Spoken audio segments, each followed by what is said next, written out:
Mrs. Amanda Smith. Chapter 3.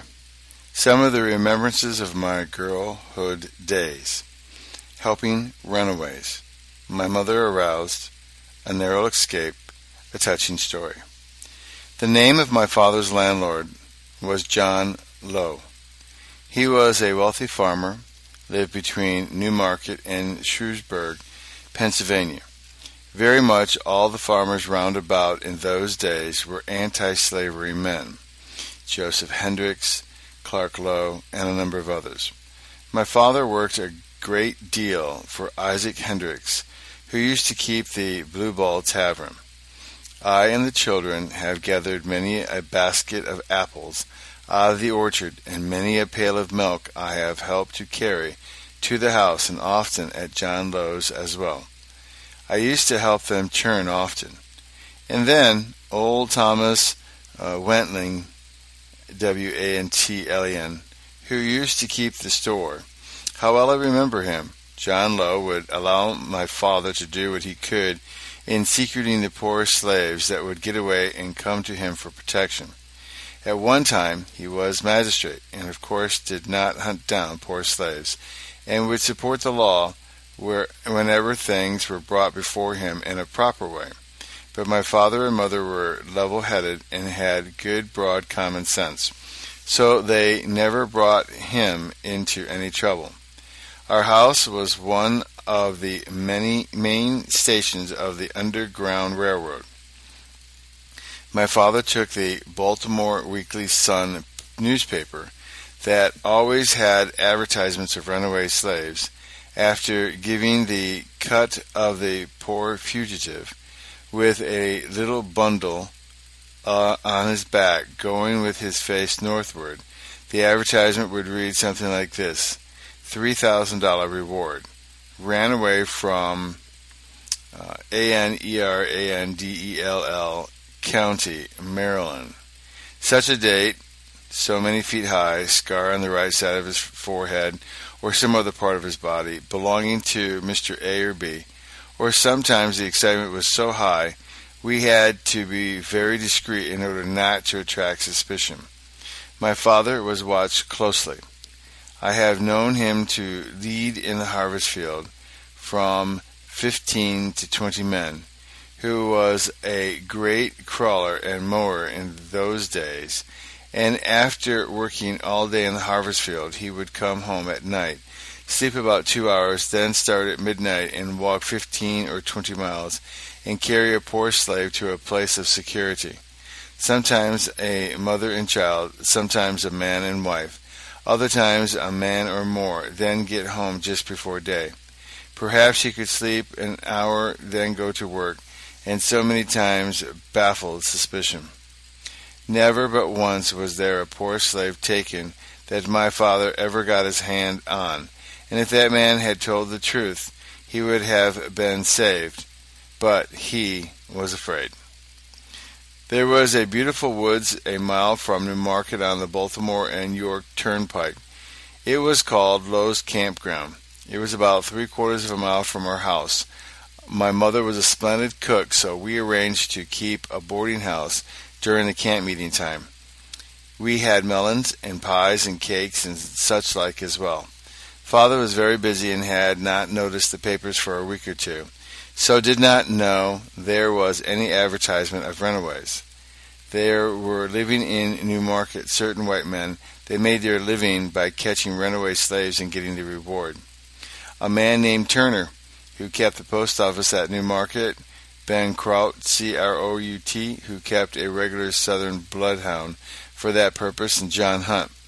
These men all lived in Newmarket.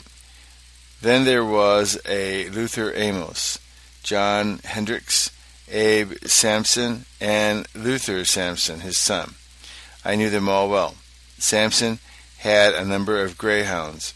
So these fellows used to watch our house closely, trying every way to catch my father. One day during camp meeting between 12 and 1 o'clock, we children were all on the pallet on the floor. It was warm weather, and mother and father slept in the bed. A man came and knocked at the door. Father asked who was there. He said a friend. I hear you keep a boarding house, and I want to get something to eat." Father told him to come in. He had everything but hot coffee. So he went to work and got the coffee ready. Father talked with him. The man was well dressed. He had changed his clothes and said, as he had been traveling, and it was dusty, and he was on his way to the camp meeting. This is what he said to my father. So by and by the coffee was ready, and Father set him down to his supper. This man had come through Newmarket, and Ben Kraut and John Hunt, who had read the advertisement, saw this man, answered the description, hoping to catch my father, told him to come to our house, and all about my father having a boarding house, and all about the camp meeting. It was white people's camp meeting, but colored people went as well. It used to be the old Baltimore camp, so-called, and so that was the way the poor man knew so well what to say. He had come away from Louisiana and had been 2 weeks lying by in the daytime and traveling at night, but had got so hungry he ventured into this town, and these men were looking for him, but he did not know it. When they saw him, they knew he answered the advertisement given in the paper, so it was always expediently given, the color, the height, the scars on any part of the body. Well, just about the time the man got through with his supper, someone shouted, "Halloo!" Father went to the door. There were 6 or 7 white men, and they said, "We want that nigger you are harboring. He is a runaway nigger." "I am not harboring anyone," Father said. Then they began to curse and swear and rush upon him. The man jumped and ran upstairs. My mother had a small baby. Of course she was frightened and jumped up, and they were beating Father and trampling all over us children on the floor. We were screaming. There stood in the middle of the floor an old-fashioned 10-plate stove. There was no fire in it, of course, and as my poor frightened mother ran by it trying to defend Father, she caught her wrapper in the door, just as a man cut at her with a spring dirk knife. It glanced on the door instead of on Mother. I have thanked God many a time for that stove door, but for it my poor mother would have been killed that night. The poor man jumped out of the window upstairs and ran about 200 yards, when Ben Kraut's bloodhound caught him and held him till they came. When they found the man was gone, they left off beating Father and went for the man. That was the first and last darky they ever got out of Sam Barry's clutches. It was a new spirit in my mother. She cried bitterly, but oh, when it was all over, how she had gathered courage and strength. The good white people all over the neighborhood were aroused, but he was so close to Maryland's line, they had him in Baltimore a few hours from them. And poor fellow, we never heard of him afterwards. Sometimes about 3 or 4 months after this, along in the fall, we were sleeping upstairs. One night, about 12 o'clock, a knock came on the fence. My father answered and went down and opened the door. Mother listened and heard them say, "Runaway nigger." She sprang up, and as she ran downstairs, she snatched down Father's cane, which had a small dirk in it. She went up and threw open the door, pushed Father inside, and he got hold of her. But oh, when she got through with those men, they fell back and tried to apologize, but she would hear nothing. "I can't go to my bed and sleep at night without being hounded by you devils," she said. Next morning Father went off to work, but Mother dressed herself and went to Newmarket.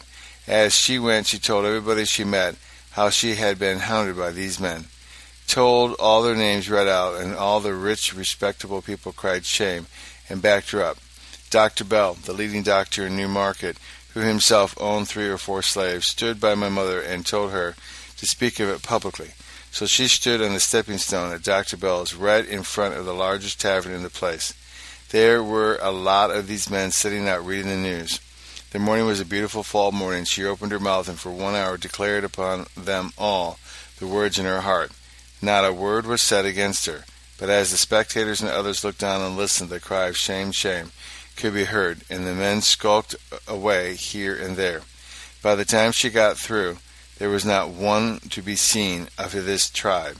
That morning his mother went to Newmarket. The same bloodhound of Ben Kraut was lying on the sidewalk, and his mother went on. A lady she used to work for, Mrs. Rutledge, saw the dog, and saw Mother coming. She threw open her hand to intercede to her the dangerous animal. They generally kept her fastened up, but this morning she was not. Mother paid no attention, but went on. Mrs. R. clasped her hand and turned her back, expecting every moment to hear Mother scream out. Then looked around, and Mother was close by the dog and stepped right over it. She was so frightened, she said, "Oh, Mary, how did you get by that dreadful dog of Ben Kraut's?" Mother was wrathful and said, "I didn't stop to think about that dog," and passed on. And this was the wonder to everyone around. It was the great talk of the day all about the country, how that Sam Barry's wife had passed Ben Kraut's bloodhound and was not hurt. Then they began to say she must have had some kind of a charm, and they were shy of her. Ever after that, nobody, black or white, troubled Sam Barry's wife. It was no charm, but it was God's wonderful deliverance. About 2 years or more after this, the papers were full of notices of a very valuable slave who had run away. A heavy reward was offered. He had by God's mercy got to us, and by moving the poor fellow from place to place, he had been kept safe for about 2 weeks, as there was no possible chance for father or anyone to get him away. So closely were we watched. My father was a very early riser, always up and out about day dawn. Our house stood in the valley between two hills, so that the moment you struck the top of the hill, either way coming or going, you could see every move around our house. Just on the opposite side of the road there used to stand 2 large chestnut trees, but these had been blown down by a great storm some time before, so there was no screen to hide the house from full view. This morning, while out in the yard feeding the pigs, he saw 4 men coming on horseback. He knew they were strangers. He could not get in the house to tell Mother, so he called to her and said, "Mother, I see 4 men coming. Do the best you can." She must act in a moment without being able to say a word more to Father. The poor slave man was upstairs. She brought him down and put him between the cords and straw thick. As it is early in the morning, her bed was not made up. In the old-fashioned houses in the country, we did not have parlors. The front room downstairs was often used as the bedroom. My little brother, 2-year-old, slept in the foot of the bed. The men rode up and spoke to my father. He was a very polite man. "Good morning, gentlemen." "Good morning." "You are out quite early this morning?" "Yes, we are looking for a runaway nigger." Just then my father recognized the high sheriff as Mr. E., who was formerly his young master. "Why, is this not Mr. E.?" "Yes, Sam. Didn't you know me?" My father made a wonderful time over him, laughing heartily, and said, "What in the world is up? Do you know anything about this runaway?" Another spoke and said, "We have a search warrant, and we mean to have that nigger. We want to know if you have him hid well." "Well," father said, "if I tell you I have not, you won't believe me. If I tell you I have, it will not satisfy you, so come in and look." He didn't know a bit what Mother had done, but he knew she had a head on her, and he could trust her in an emergency. The men hesitated and said, "It is no use for us to go in, if you will just tell us if you have him or not, anything or know anything about him." And father said, "You come in, gentlemen, and look." They said, "We have heard your wife is the devil." And then, speaking very nicely, "You know, Sam, we don't want any trouble with her. You can just tell us just as well. No, gentlemen, you better be satisfied if you go in and see for yourselves." Just then Mother, in the most dignified and polite manner, threw open the door and said, "Good morning, gentlemen. Come right in." And so they laughed heartily. 2 dismounted and came in, went upstairs, looked all around, while one looked in the kitchen behind the chimney and the pot closet. And my mother went to the bed and threw back the covers. She knew what cover to throw. Of course, there lay my little brother. She said, "Look everywhere. Maybe this is he." "My Sam," one of them said, "here is the darky. What will you take for him?" "No, you have not money enough to buy him," father said. Then Mother said, "Now, gentlemen, look under the bed as well. You haven't examined everything here." And they laughed and ran out and said, "Well, Sam, we see you haven't got him." And father said, "Well, now you are better satisfied after you have looked yourselves." So he didn't tell any lie, but he had the darky hid just the same. They mounted their horses and went off full tilt to York. My children were sharp enough never to show any sign of alarm. Poor me, my eyes felt like young moons. The man was safe. After they had got away, Mother got the poor fellow out, and he was just so weak he could scarcely stand. He trembled from head to foot, and cried like a child. Poor fellow, he thought he was gone, but for my noble mother he would have been. We soon got him off to Canada, where I trust he lived to thank and praise God, who delivered him from the hand of the masters. I can't tell just how long it was after this occurrence, but it was in harvest time. My father had got home from work and was sitting out in the front yard, resting himself. It was just beginning to get dusk. We children were all about playing. A tall, well-built man came up to the fence. Father said, "Good evening, my friend." The poor man trembled and said, "I don't know if you are a friend or a foe, but I am at your mercy." "Don't fear," said Father, "you are safe." Then he sat on the fence a while and began to tell his sad story. His feet had become so sore he could not travel. He had come away from New Orleans. He said his master owned a large sugar plantation, and he was one of the head molasses boilers. His master was a very passionate man and had threatened several times to sell him because he was a Christian and would pray. But he was a valuable man, and so he held on. But he had committed a great offense this time. He said he was very tired, and sometime he never did in his life before. He fell asleep from sheer weariness, and so burned many hogsheads of molasses. And this so enraged his master that he determined to sell him. He had a wife and 3 children, if I remember correctly. His master had him handcuffed and put in the cellar under the house, till the Georgian traders came. Then the money was paid. They generally had a great time drinking and gambling. He said he could not get to see his wife. Oh, how he prayed all night and all day. His young mistress, whom he had often nursed when she was a little child, and whom he used often to carry about from place to place, was very much attracted to him, as was frequently the case. She had been away north to school and was a Christian, and that may explain what followed. She was home from school just about this time, and like Queen Esther, when pleading for her people, she was made queen just in time. The evening before the morning he was to be taken away, they were having a good jollification time. She waited till they were all full of excitement, and being a great favorite of her father, she managed to get the keys of the cellar, and went and unlocked his handcuffs and made him swear to her on his knees that if they ever caught him, he would never betray her. Then she told him which way to go to follow the North Star, which most of these slaves seemed to understand and travel by. She gave him a little money and something to eat. He prayed for God's blessings on her and told her he would die if he was taken, but would never betray her, so he would. I shall never forget how he cried as he told the story to my father. He said he had traveled for 3 weeks, and after his food was all gone, he lived on berries. Blackberries were just ripe. He would lie in the day and travel at night, kept in the woods, never traveled in one day, and often when it would rain. We soon took him in and got water and bathed his feet. Mother got him a good supper. Oh, how the poor man ate. He was nearly starved. We kept him about 2 weeks, and then succeeded in getting him off to dear old Canada. Oh, how much this poor slave man went through for only the liberty of his body, and yet how few there are that are willing to make any sacrifice to secure the freedom of souls that Jesus so freely offers. For if the Son shall make you free, then ye shall be free indeed. Thank God these days of sadness are past, never to be repeated, I trust.